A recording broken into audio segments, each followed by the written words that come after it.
ॐ श्रीगणेशाय नमः। ॐ शारदे नमः। ॐ राधाकृष्णाभ्यां नमः। ॐ उमामहेश्वराभ्यां नमः।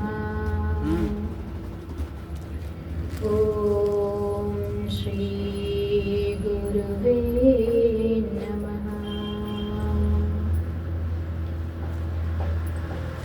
वर्णानामर्थसङ्गानां रसानां छन्दसामपि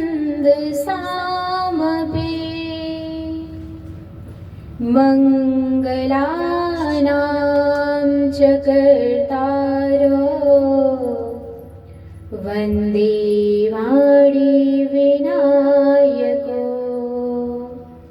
वन्दे वाणीविनायको।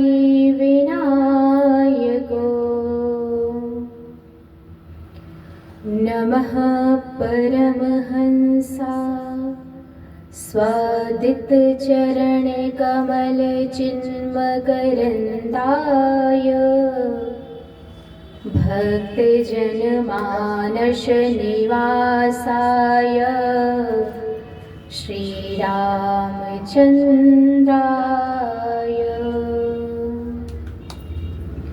वंशी विभूषितकरा नवनीरदाभात् पीताम्बराधरुणबिम्ब फलाधरोष्ठात् पूर्णेन्दुसुन्दरिमुखा दरिविन्दनेत्रात् कृष्णात् परं किमपि तत्त्वमहं न जाने। रामाय रामभद्राय रामचन्द्राय मानसे रघुनाथाय नाथाय सीताया पते नमः। कृष्णाय वासुदेवाय हरे परमात्मने प्रणतः क्लेशनाशाय गोविन्दाय नमो नमः।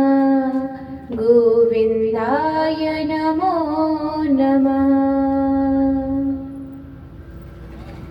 श्री कृष्ण कृपा जीवन मेरा, श्री कृष्ण कृपा मम प्राण। श्री कृष्ण कृपा करो सब विधि हो कल्याण। सब विधि हो कल्याण। श्री राधे मेरी स्वामिनी, मैं राधे जो को दास। जन्म जन्म मोहि दीजियो श्री वृंदावन को वास। श्री हरि चरणन को वास। जय जय जय राधा रमन, जय जय नवल किशोर, जय गोपी चित चोर प्रभु, जय जय माखन चोर, जय जय माखन चोर।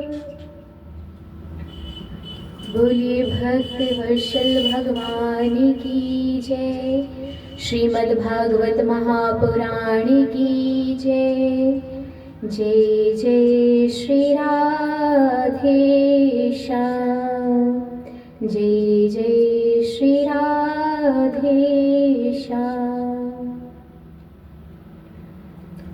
परम मंगल में परात्पर अखिलेश्वर आकर करुणा वर्णाले, भक्तिवांछा कल्पतरु श्री तड़िदुत विनिंदित पीतांबरधारी श्री बालकृष्ण लाल की वांगमयी प्रतिमूर्ति श्रीमद् भागवत महापुराण आज हमारे और आपके बीच में सुंदर वांगमयी प्रतिमूर्ति श्रीमद् भागवत महापुराण श्री धाम वृंदावन में श्री राधा नाम कुंज पावन स्थली पे श्री राधा रानी के सनिध में पूज्य सद गुरुदेव के आशीर्वाद से ये सुंदर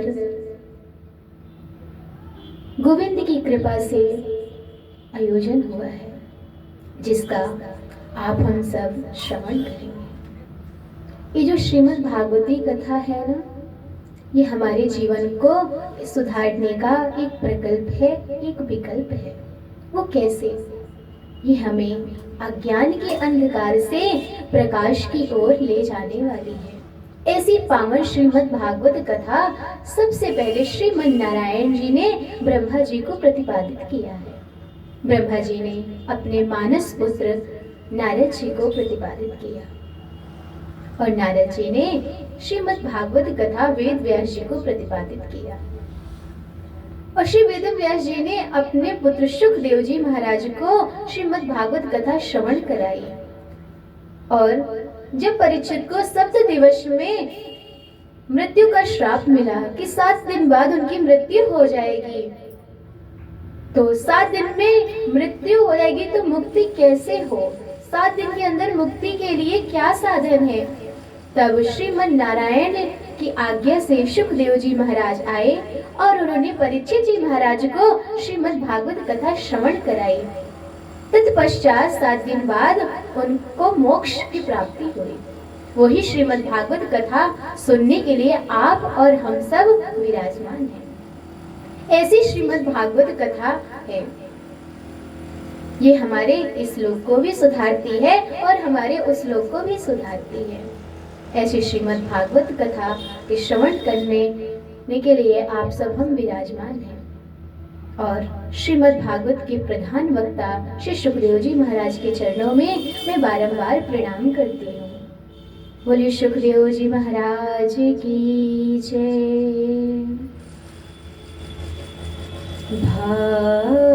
भाग्योदीन बहुजन्म समर्जितेन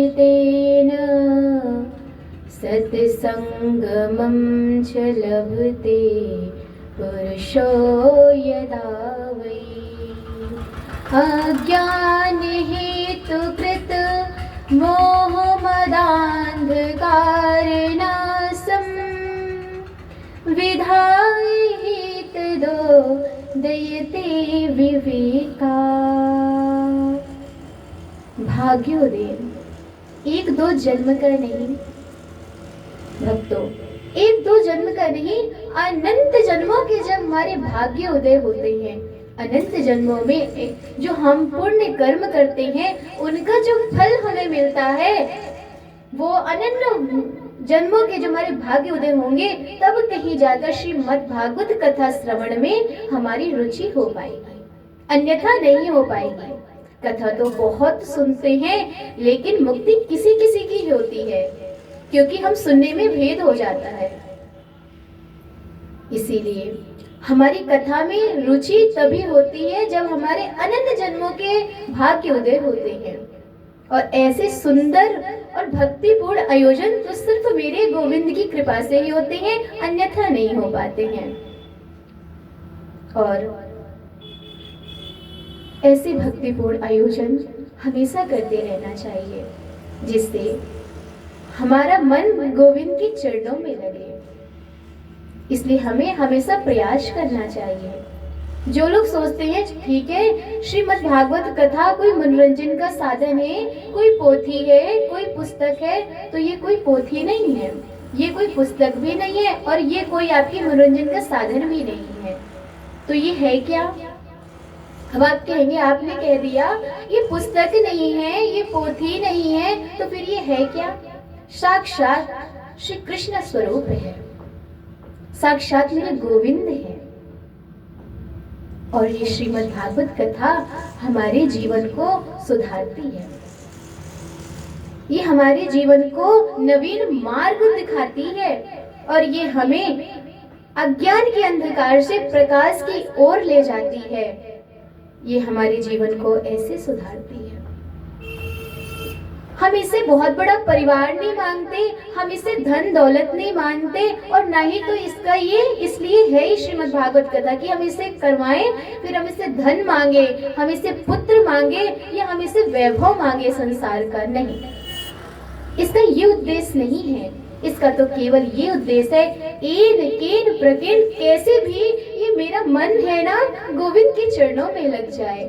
ये जो संसार में उलझा है ना, ये स्नेह की डोरी जो है ना, ये टूट जाए, और ये स्नेह की डोरी श्री गोविंद के चरणों से बन जाए। यही तो हम जीवन भर प्रयास करते हैं, लेकिन वो प्रयास कैसे सफल हो? क्योंकि हमारा जो मन है वो बहुत चंचल है, इतना चंचल है कि आप यहाँ बैठे हैं, ये कब दिल्ली पहुंच जाए आपको ही पता ही नहीं चलेगा। तो फिर आप इस मन को कैसे काबू करें? इसीलिए इसका बहुत सरल साधन है। पहला है संयम। यदि संयम नहीं हो पा रहा है तो आप नाम जप करें। एक हमारे ग्रंथों में और एक हमारे गुरुजनों में नाम जप की बहुत अच्छी एक क्रिया बताई है हमारे लिए, और हमारे जीवन को बहुत सुधारती भी है। नाम जप का केवल ये उद्देश्य है कि हम नित्य प्रतिदिन जिस चीज का हम अभ्यास करते हैं वो हमारी आदत में आ जाती है, और जो चीज आदत में आ जाती है, हमारे चिंतन में आ जाती है, हर समय फिर हमें उसका स्मरण रहता है। इसलिए हम नाम जप करते हैं कि अंत समय जब हमारा आए तब भी हमें ये नाम स्मरण अपने आप हो जाए। यही तो हम जीवन भर प्रयास करते हैं, इसलिए हम जीवन भर माला जपते हैं, और जपना चाहिए। जिसका हम अभ्यास बार बार करेंगे, निरंतर जिसका हम चिंतन करेंगे, अंत समय में उसी का हमें स्मरण होता है। इसीलिए नाम जप से बड़ी महिमा किसी और चीज की नहीं बताई गई है, सबसे बड़ी महिमा नाम जप की है। और हमें तो कितना अच्छा शुभ अवसर मिला है, जो सतयुग, द्वापर में और त्रेता युग में बड़ी बड़ी समाधि लगाने पर, तपस्या करने पर, बहुत दिनों तक व्रत रखने पर भी जो श्रीमन नारायण प्रसन्न नहीं होते हैं, वही मेरे गोविंद नाम जप में आपसे रीझ जाते हैं। अगर आपने प्रेम सुने पर पुकार लिया, सो रीझ जाते हैं। कितना बड़ा तो कलयुग का प्रताप है, कितना हमारे लिए शुभ अवसर दिया कलयुग ने। इसीलिए कहा गया है, कलयुग केवल नाम आधारा, सुमिर सुमिर नर उतरहि पारा। केवल कलयुग में नाम जप से मेरे गोविंद बड़ी सरलता से प्राप्त हो जाते हैं। इसीलिए नाम जप करें। अब कोई कहेंगे हम नाम जप कैसे करें, हमारा मन नहीं लगता। आपका मन लगेगा कैसे जब तक आपका मन संसार में लगा हुआ है? क्योंकि आपके और हमारे मन में तो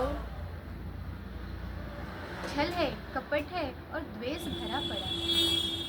इसीलिए इस मन को निर्मल कैसे करें? तो मन को निर्मल करने के लिए हमें नाम संकीर्तन करें।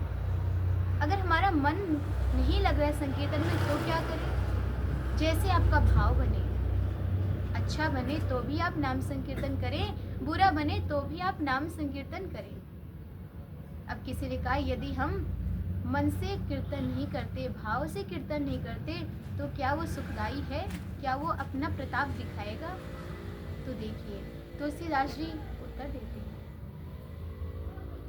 तुलसी मेरे राम को रीझ भजो या खीज, भाव में पड़ा जामे सभी उल्टा सीधा बीज, उल्टा सीधा बीज।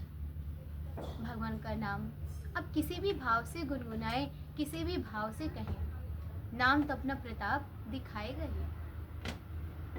इसीलिए जैसा आपका भाव बने आप तब भजन करें, तो ऐसे आपका भाव कभी नहीं बनेगा और आप कभी भजन नहीं कर पाएंगे। इसीलिए अपने मन को गोविंद के चरणों में लगाने के लिए जैसा आपका भाव बने वैसा कीर्तन करें। आइए 2 मिनट हम राधा नाम संकीर्तन करें। हमारो धन राधा श्री राधा श्री राधा, हमारो धन राधा श्री राधा श्री राधा, श्री राधा श्री राधा श्री राधा, हमारो धन राधा श्री राधा श्री राधा। बोले श्री राधा राधे सरकार की जय, श्री वृंदावन बाके बिहारी लाल की जय।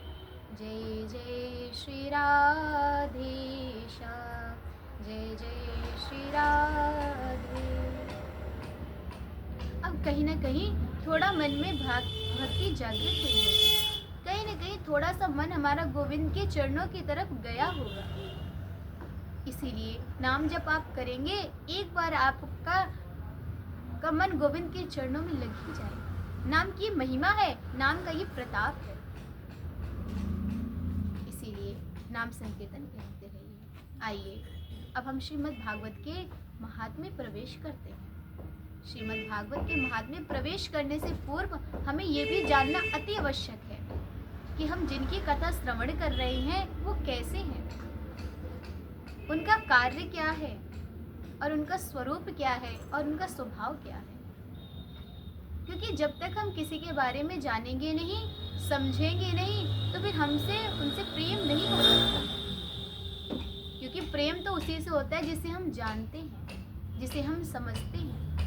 प्रेम केवल उसी से होता है। इसीलिए पहले उस परमात्मा को जाने, पहले उसे समझें, वो कैसा दिखता है, उसका कार्य क्या है, उसका स्वरूप क्या है और उसका स्वभाव क्या है। जब उसके कार्य, स्वरूप और स्वभाव को हम जान लेंगे तो स्वयं ही हमारा मन उनमें लग जाएगा, स्वयं हम उनकी तरफ खींचे चले जाएंगे। उनका तो स्वरूप भी ऐसा है और स्वभाव भी ऐसा ही है। तो परमात्मा कैसा है, उसको कैसे जाने?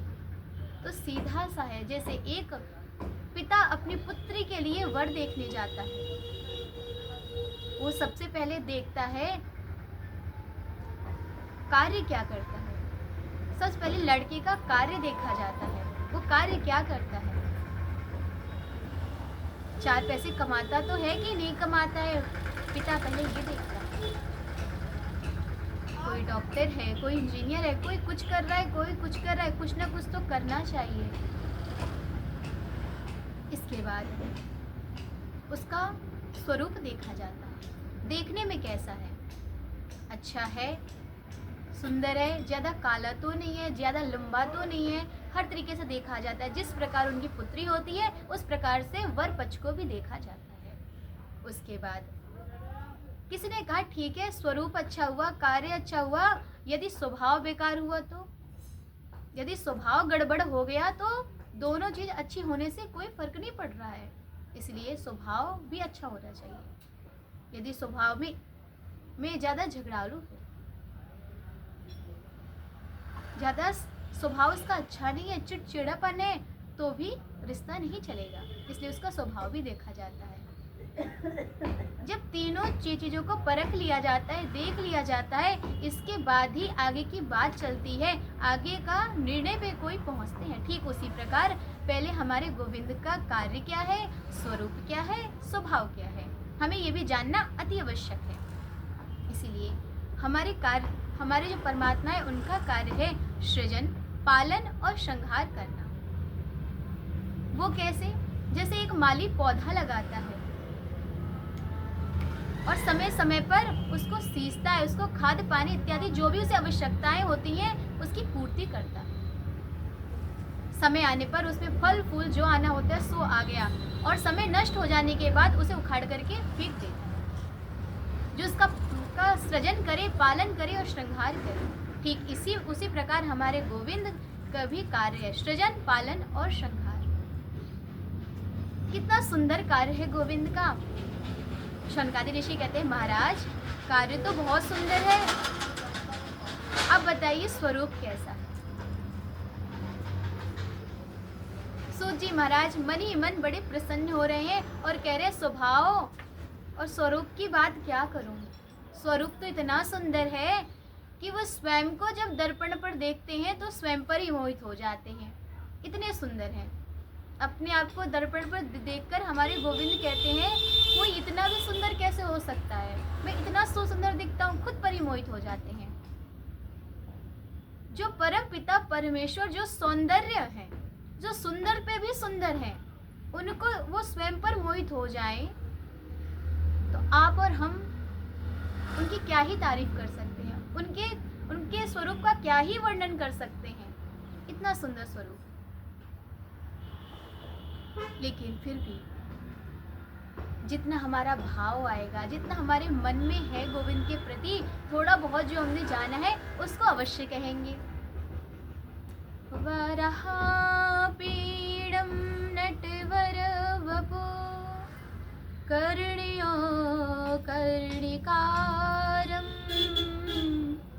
विव्रतवाशः कनककपीशं वैजन्तीं च मालां रन्ध्रानुवेणोरधर सुधया पूर्यन् गोपवृन्दै वृन्दारण्यं स्वपदरमणं प्राविशद गीतकीर्ति। परमात्मा का स्वरूप भी बहुत सुंदर है। उनके लट घुंघराले बाल और सुंदर कानों में कनेर के कुंडल हैं और सुंदर कमल नयन है। विवाह फल जैसे उनके सुंदर ओठ हैं और उनके लट घुंघराले बालों पर मोर पंख विराजित। पीला पटका, कमर में कमरबंद और पैरों पे पैजनियां। ऐसे सुंदर श्याम सलोने जब अपनी बाकी अदाओं में चलते हैं ना, किसके मन को ना मोह ले। इतनी सुंदर छवि मेरे गोविंद की। ऐसी सुंदर छवि पे बलिहारी जाओ। कितनी सुंदर छवि है मेरे गोविंद की। किसी व्यक्ति ने कहा, यदि परमात्मा का कार्य इतना सुंदर है, स्वरूप इतना सुंदर है, तो स्वभाव में कहीं अभिमान तो नहीं है? क्योंकि जिसका स्वरूप ज़्यादा अच्छा होता है ना, और जिसका कार्य ज़्यादा सुंदर होता है, वो इंसान थोड़ा अभिमानी होता है, देखा गया है जहाँ तक। तो क्या हमारे परमात्मा भी अभिमानी है क्या? देखिए, कुतर्क करना गलत है, जिज्ञासा करना गलत नहीं है शास्त्रों में, इसलिए आप जिज्ञासा कर सकते हैं, जानकारी ले सकते हैं। उसने बड़े भाव से कहा, तो क्या हमारे जो परम पिता परमेश्वर है वो अभिमानी है? तो जी महाराज कहते हैं, नहीं, परमात्मा का स्वभाव भी कार्य और स्वरूप जैसे ही बहुत सुंदर। परमात्मा का स्वभाव तो बहुत सुंदर है, वो तो करुणा के सागर है। वो अहो बकीयं स्तनकालकूटं जिघांसे आपायदप्यसाध्वी लेभे गतिं धातृचितां ततोऽन्यं कं वा दयालुं शरणं व्रजेयं, कं वा दयालुं शरणं व्रजेयं। शास्त्रों में वर्णन आता है, अहो बक की बहन पूतना आई थी अपने पयोधर में कालकूट नाम का विष लगा करके, और विष युक्त पयोधर उसने मेरे गोविंद के मुख पे दिया। मेरे गोविंद ने बड़े ही प्रेम से उसका पान किया। मेरे गोविंद ने पहले उसके दुख का पान किया, धीरे धीरे उसके प्राणों को पीना प्रारंभ किया। जब मेरे गोविंद उसके प्राणों को पीने लगे तो पूतना बोली, छोड़ो लाला, छोड़ दो मुझे। लेकिन भगवान मेरे गोविंद ने कहा, हमें तो पकड़ना आवे, छोड़ना तो आवे ही नहीं। मेरे गोविंद को तो सिर्फ पकड़ना आता है, छोड़ना नहीं आता है। बस आप उन्हें कब पकड़ रहे हैं ये आप पर निर्भर करता है। आप जब उनके समीप जाएंगे वो आपको स्वयं ही पकड़ लेंगे। आप कम से कम जाएं तो सही। उस विषयुक्त पयोधर पान कराने वाली पूतना को मेरे गोविंद ने मात्र गति प्रदान कर दी। जो माँ यशोदा को मिलने वाली थी वो मात्र गति सबसे पहले उन्होंने पूतना को प्रदान की। इतनी करुणा के सागर। आप जरा विचार करें, यदि कोई हमें गाली दे तो हम गाली का जो प्रति उत्तर गाली में ही देंगे, गाली में ही देंगे। सीधी सी बात है। कोई हमें ईंट मारेगा तो हम उसका जवाब पत्थर से देंगे। लेकिन मेरे गोविंद ने यहाँ करुणा का भाव दिखाया है। वो तो करुणा के सागर है।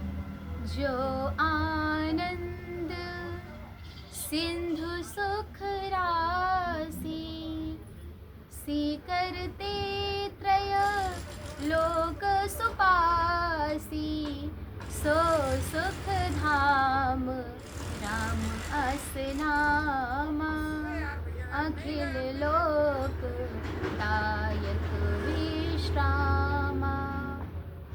जो आनंद सिंधु के सागर, करुणा के सागर मेरे गोविंद हैं। उनका स्वभाव बहुत ही सुंदर। यहाँ पे मेरे गोविंद ने करुणा का भाव दिखाया। तो मेरे गोविंद का स्वभाव भी बहुत सुंदर है और स्वरूप भी बहुत सुंदर है। सुनकादीश्वर ने कहा, महाराज जिनका स्वरूप इतना सुंदर है, जिनका कार्य इतना सुंदर है और जिनका स्वभाव भी इतना सुंदर है, तो ऐसे परमात्मा का नाम क्या है? श्री कृष्णाय वयम नुमः।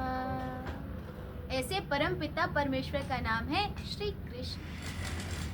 अब आप जरा विचार करें, यहाँ परमात्मा के नाम से पहले श्री जी का उच्चारण क्यों किया गया? श्री जी को पहले संबोधित क्यों किया गया है? क्योंकि हमें बताना चाहते हैं कि जब भी हम किशोरी जी का स्मरण करें तो हम श्री कृष्ण के साथ, प्रभु के साथ उनका नाम का स्मरण करें। केवल श्री जी का स्मरण नहीं करना चाहिए, केवल प्रभु जी को अकेले नहीं भजना चाहिए, दोनों युगल जोड़ियों को साथ में भजना चाहिए। रावण ने केवल सीता जी को चाहा, इसलिए उसका विनाश हो गया। इसलिए हमारे शास्त्रों ने शक्ति को आगे रखा है। इसलिए हम जब भी संबोधन करते हैं, आपने देखा होगा, हम कहते हैं राधे श्याम, हम कहते हैं सीताराम। कभी आपने किसी को राम सीता को कहते सुना? नहीं, कोई नहीं कहता है। कभी आपने श्याम राधे कहते हो सुना? नहीं, कोई नहीं कहता। सब यही कहते हैं राधे श्याम सीताराम, क्योंकि हमें शास्त्रों ने शक्ति को सबसे पहले रखा है, इसलिए हमें उनका सम्मान करना चाहिए। हमारे लिए वो ज्यादा ही सही है। इसलिए अब आपने जान लिया, जिस परमात्मा की हम सुंदर लीलाएं और सुंदर कथा श्रवण कर रहे हैं, उस परमात्मा का स्वरूप कैसा है, स्वभाव कैसा है और कार्य क्या है। तो अब हमें जानने में ज्यादा देर नहीं लगेगी, क्योंकि हम जान गए हैं, समझ गए हैं, तो अब हमारी कहीं ना कहीं हमारा उनसे प्रेम बढ़ेगा। क्योंकि प्रेम तभी होता है जब हम सामने वाले को जानने लग जाते हैं।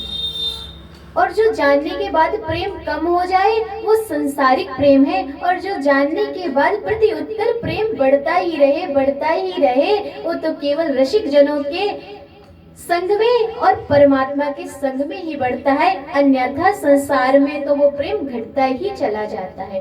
पहले तो बढ़ेगा, फिर घटते घटते घट ही जाएगा, बढ़ेगा नहीं। लेकिन परमात्मा और सत्संग और रसिक जनों के संग जब आप रहेंगे तो आपका प्रेम बढ़ेगा तो धीरे धीरे, लेकिन जब बढ़ेगा तो प्रति उत्तर बस बढ़ता ही चला जाएगा, कम कभी नहीं होगा। इसीलिए अपना मन गोविंद के चरणों में लगाएं।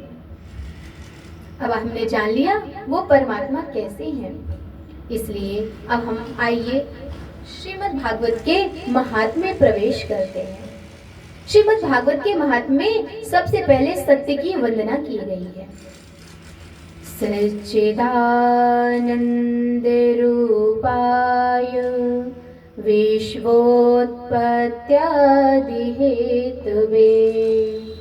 तापत्रयविनाशाय श्रीकृष्णाय वयं नमः। सच्चिदानंद जीवन की 3 बातें हैं जो बहुत समझने की हैं। ये 3 बातें क्या हैं? सत्य, चित्त और आनंद। सत्य, चित्त और आनंद के जो स्वरूप है वही हमारे गोविंद हैं। आइए, ये सत्य क्या है? देखो भक्तों, सत्य कहते हैं अविनाशी को, जिसका कभी विनाश नहीं होता है। जो जब हम हैं तब भी वो हैं, जब हम नहीं थे तब भी वो थे, और जब हम नहीं भी रहेंगे तब भी केवल वही बचेंगे। वही परमपिता परमेश्वर है, वही हमारे गोविंद हैं, जिनका कभी विनाश नहीं होता। जो पहले थे, मध्य में है और अंत में जो बचेंगे वो केवल ही मेरे गोविंद हैं, वो मेरे परमात्मा हैं। और चित्त, चित्त कहते हैं प्रकाश को। जैसे आपको और हमें सूर्य की प्रकाश की आवश्यकता पड़ती है, रात्रि में हमें बल्ब इत्यादि की आवश्यकता पड़ती है। अगर हमें कोई पुस्तक पढ़नी है तो उसके लिए हमें बिजली चाहिए, है ना?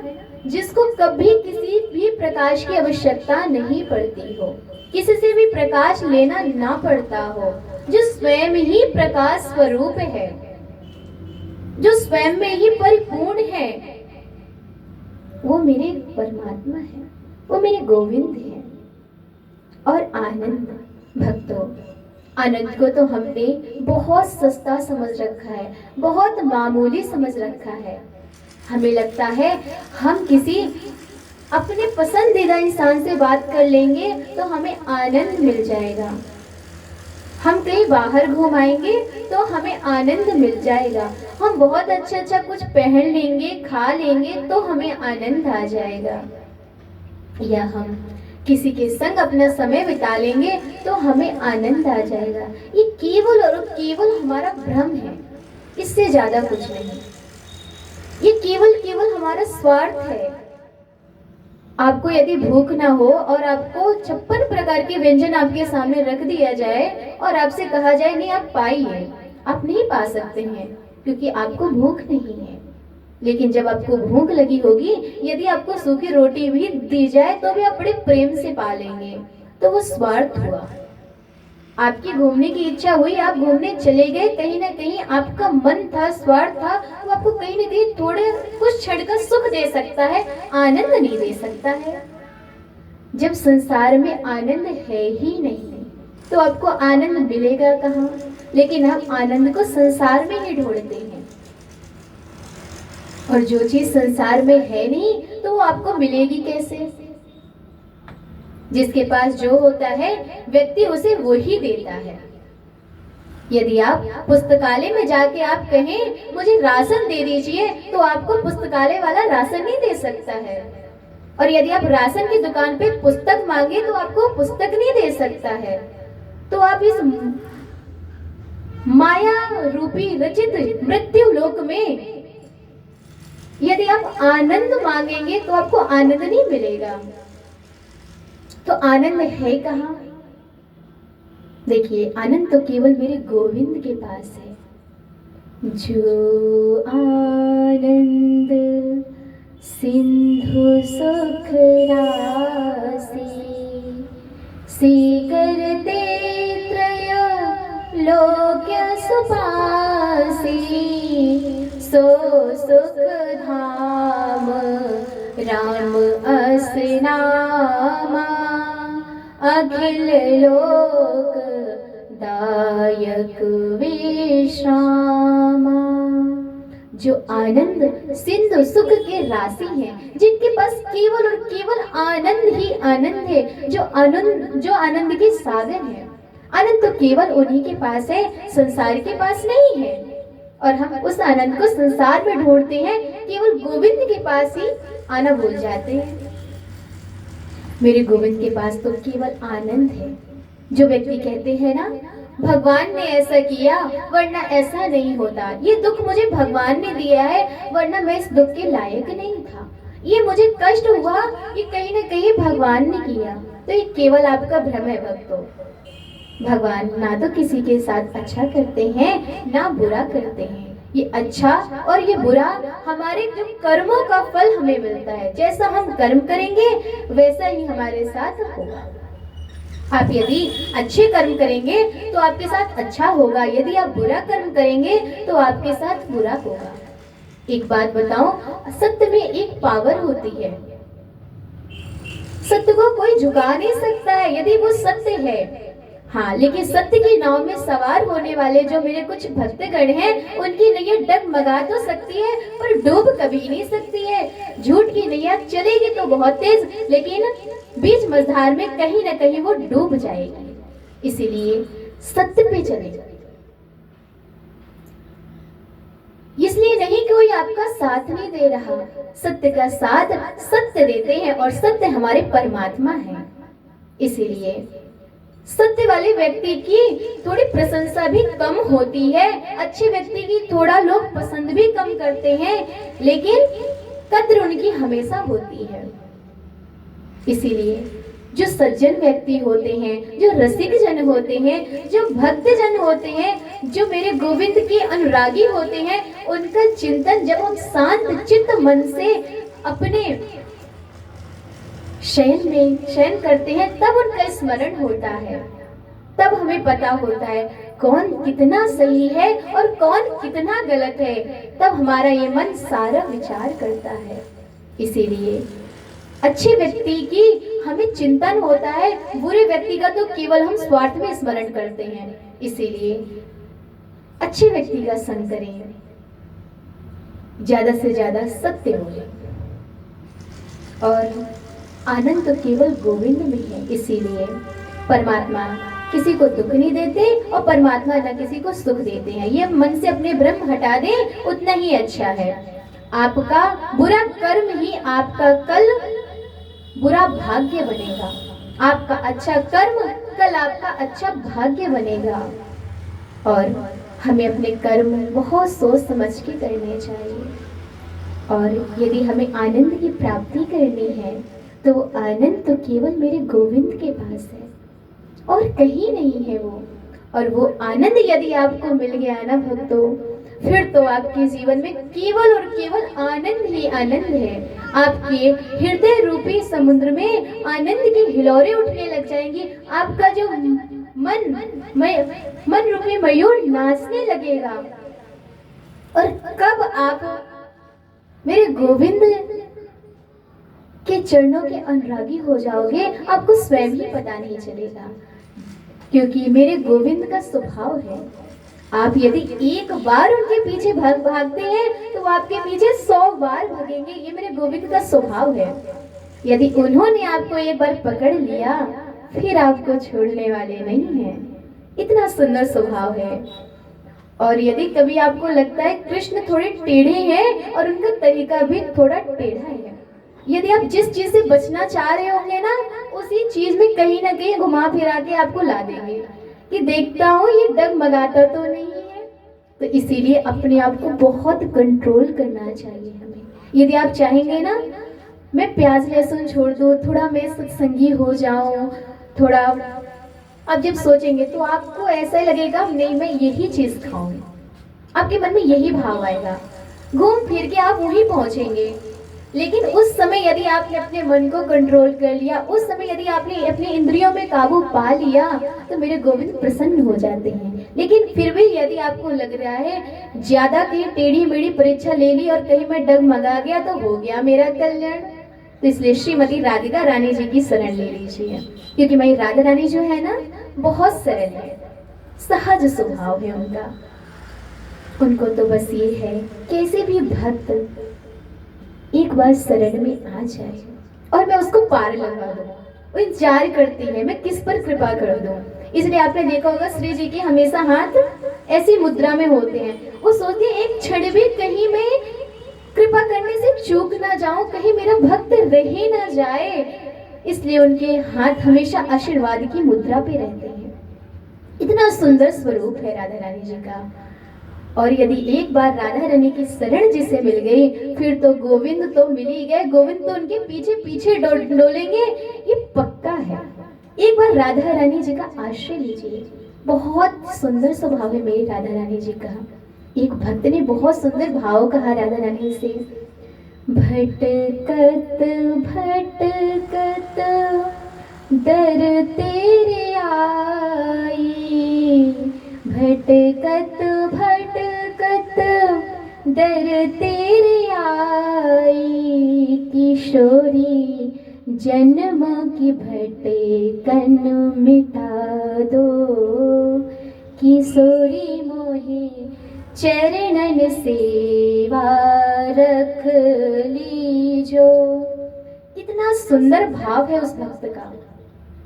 किशोरी, आपके और हमारे न जाने कितने जन्म ऐसे निकल गए, वही जन्म वही मरण, इस चक्र से हम बाहर निकल ही नहीं पा रहे हैं, नहीं निकल पा रहे हैं। हम बार बार उसी में उलझ रहे हैं। कभी हम माया में फंस जाते हैं, कभी हम धन के पीछे भागने लग जाते हैं, और कभी कभी तो पूछो मत, हमारे आचरण ही बहुत बुरे हो जाते हैं। लेकिन हम अपने इंद्रियों पर काबू कैसे पाएं, हम अपने मन को गोविंद के चरणों में कैसे लगाएं? तो आप केवल और केवल श्री जी का शरण लीजिए और केवल नाम जप कीजिए। इससे अधिक कोई भी आपको साधन करने की आवश्यकता नहीं है। एक अपने संग को जीतो, आपकी संगत ऐसी हो जो आपको उसी मार्ग में ले जाए जो मार्ग आपके लिए सही है। क्योंकि जैसे ही आपकी संगत होगी वैसे ही आपके जीवन की रंगत होगी। यदि आप फूलों के बाग में जाओगे तो कहीं न कहीं आप में से भी सुगंध आएगी।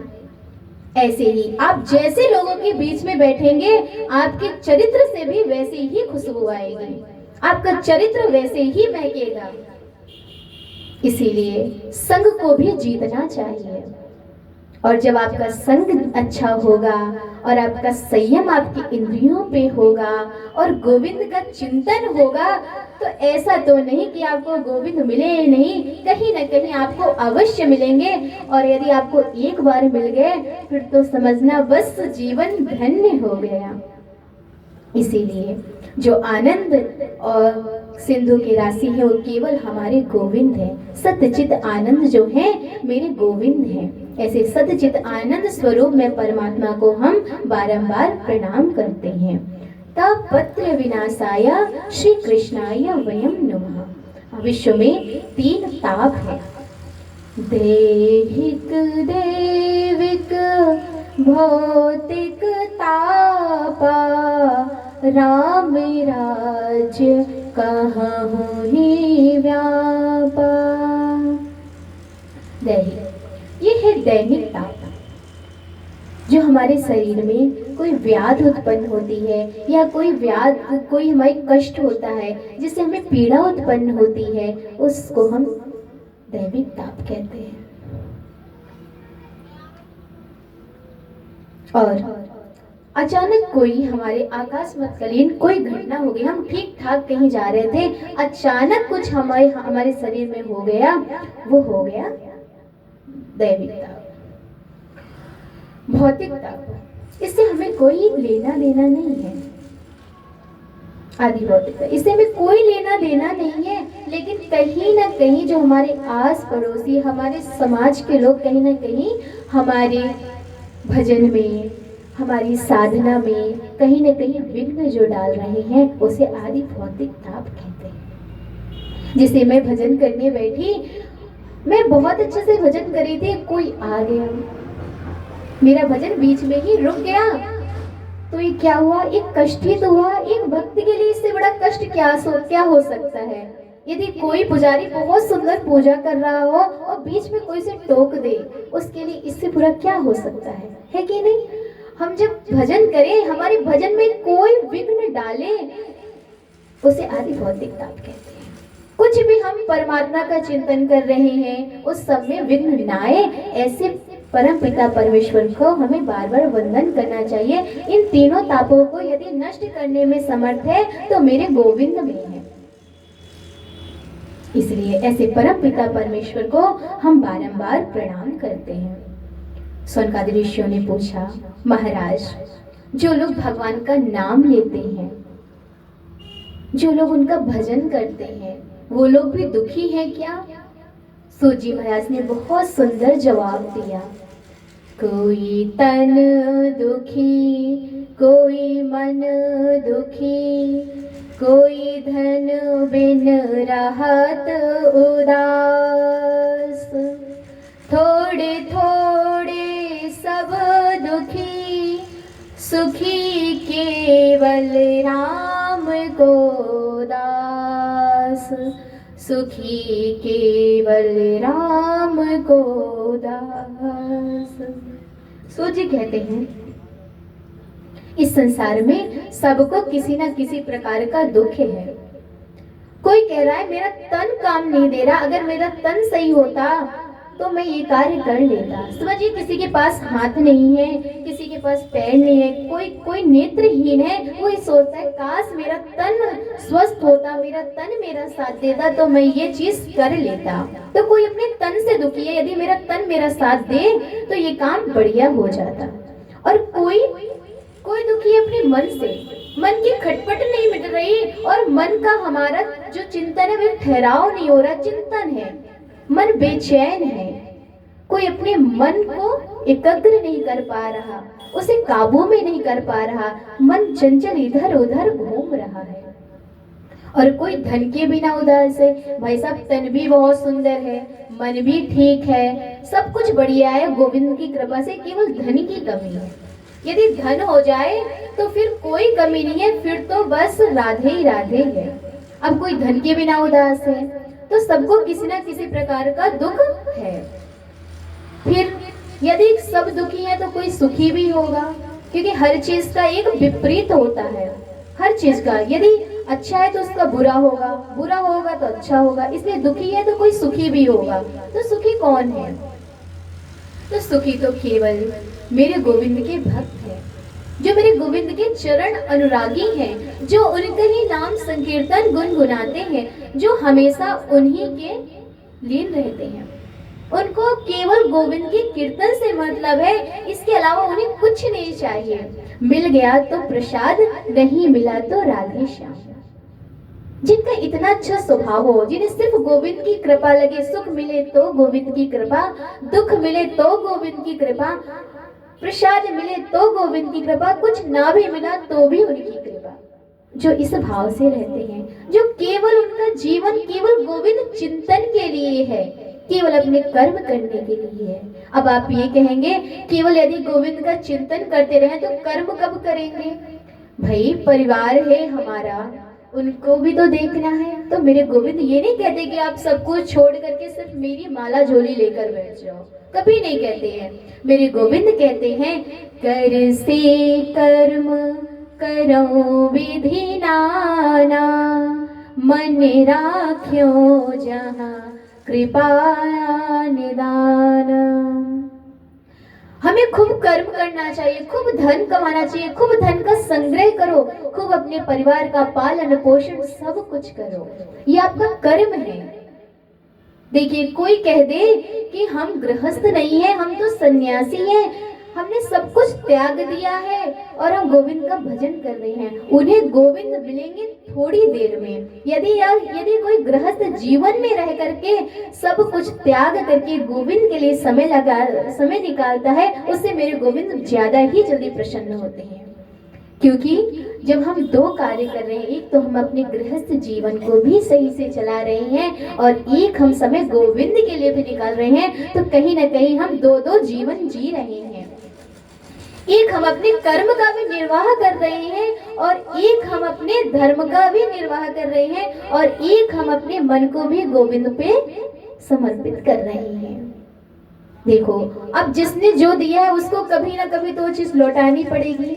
ये तन और ये मन सब कुछ मेरे गोविंद ने दिया है और एक दिन वो सब कुछ वापस भी ले लेगा, इसलिए तैयार रहना चाहिए हमें।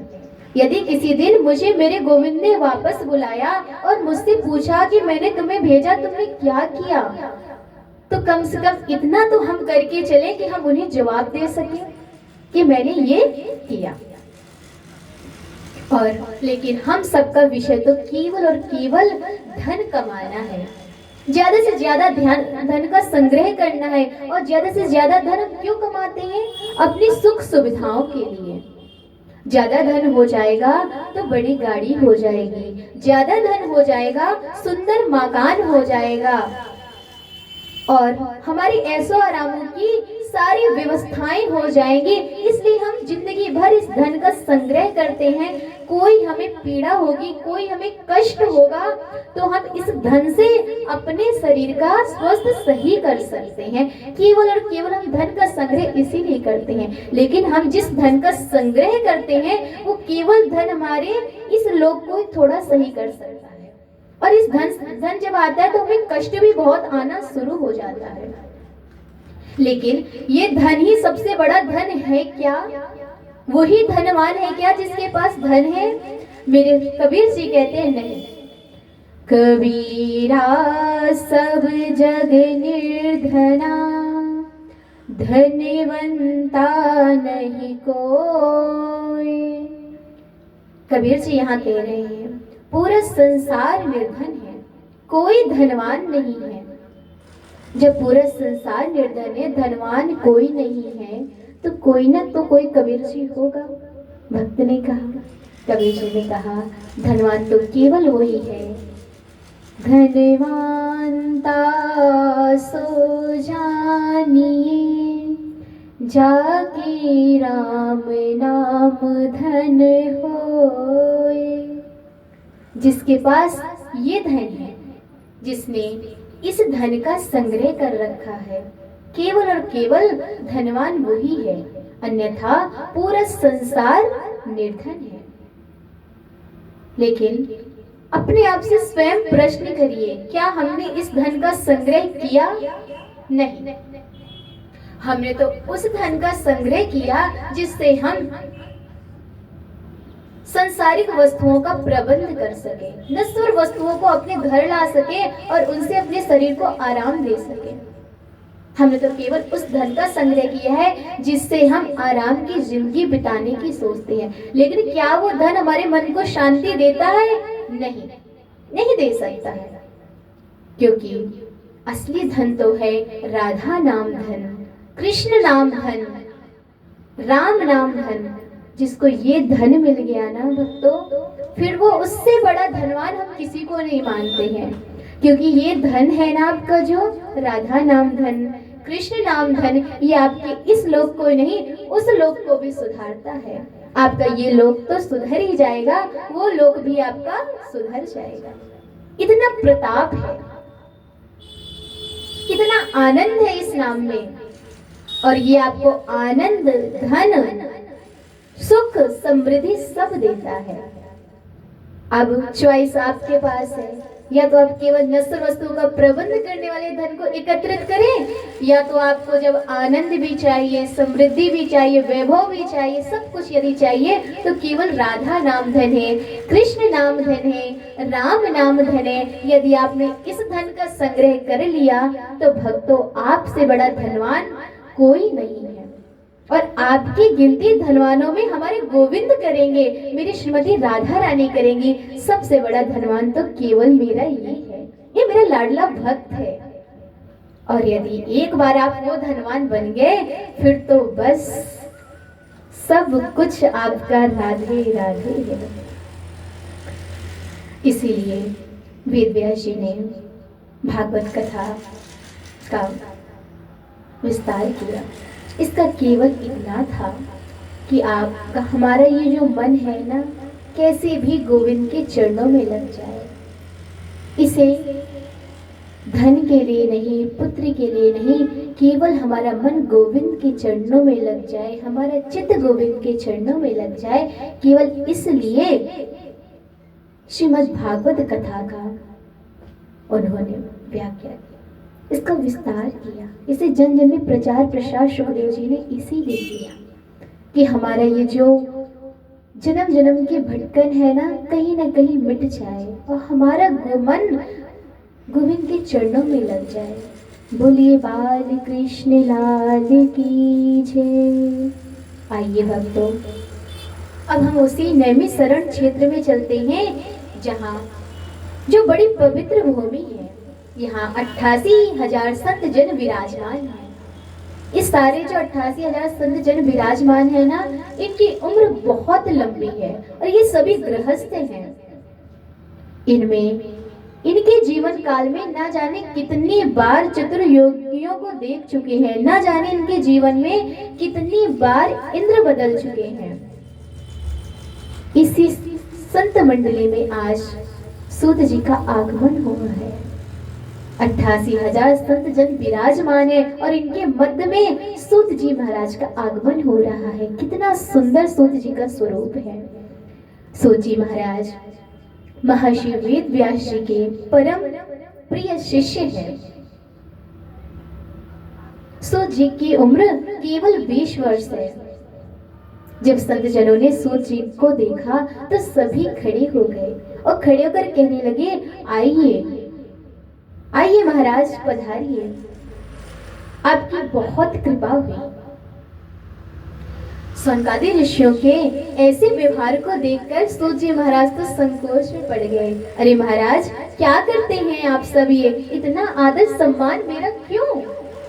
तब सनकादि ऋषि कहते हैं, धन वृद्धा बल वृद्धा आयु वृद्धास्तथैव च ते सर्व्यपि ज्ञान वृद्धाश्च किंकिरा शेष किंकिरा। महाराज, आप देखने में छोटे लगते हैं, लेकिन आप अज्ञान रूपी अंधकार को मिटाने के लिए, दूर करने में आप करोड़ों सूर्य के समान हैं। इसलिए हम जो ज्ञान से बड़े होते हैं, हम उन्हें मानते हैं। लेकिन कोई अपने धन का बल दिखाता है, कोई अपनी आयु की सीमा बताते हैं, कोई अपने बल का दिखाते हैं, लेकिन न तो बल काम देगा न धन काम देगा। केवल यदि काम देगा तो वो केवल आपका ज्ञान है। अब वो ज्ञान कैसा होना चाहिए? मैं आपका धन हड़प लूं तो मैं ज्ञानी हूं? नहीं। यदि मैं आपसे कोई छल कपट कर लूं तो मैं ज्ञानी हूं? नहीं। यदि मुझे अपनी कोई बात मनवानी है तो मैं आपके सामने रुदन करूं तो मैं ज्ञानी हूं? नहीं। तो ज्ञान कैसा होना चाहिए? जानहि तबहि जीव जग जागा, जब सब विषय विलास विरागा। जब मेरा मन संसार के सभी विषयों से हट जाए, न मुझे संसार से कुछ लेने की इच्छा रह जाए, न संसार को कुछ देने की इच्छा रह जाए, न मुझे संसार से सम्मान पाने की इच्छा रह जाए, न मुझे अपमान का डर हो। इसलिए मेरा मन जब सब संसारिक चीजों से, संसारिक वस्तु से, संसारिक व्यवहार से निकल करके, हट करके गोविंद के चरणों में लग जाए और गोविंद के चरणों का अनुराग प्राप्त कर ले तो मैं ज्ञानी हूँ, अन्यथा हम मूढ़ हैं। जिसके पास ऐसा ज्ञान है वही व्यक्ति ज्ञानी है, अन्यथा हम जिसे ज्ञानी मानते हैं वो केवल हमारा भ्रम है। इसीलिए ज्ञान से बड़ा बनिए, ना कि धन से बड़ा बनो, ना कि बल से, ना आयु से। इसीलिए बोले भक्त वत्सल भगवान की जय। जय जय श्री राधे श्याम। आइए भक्तों, आज हम इस कथा को यहीं पर विश्राम देते हैं। कल पुनः यहीं से हम कथा का शुभारंभ करेंगे। और श्री राधे राधे। जय श्री राधे राधे।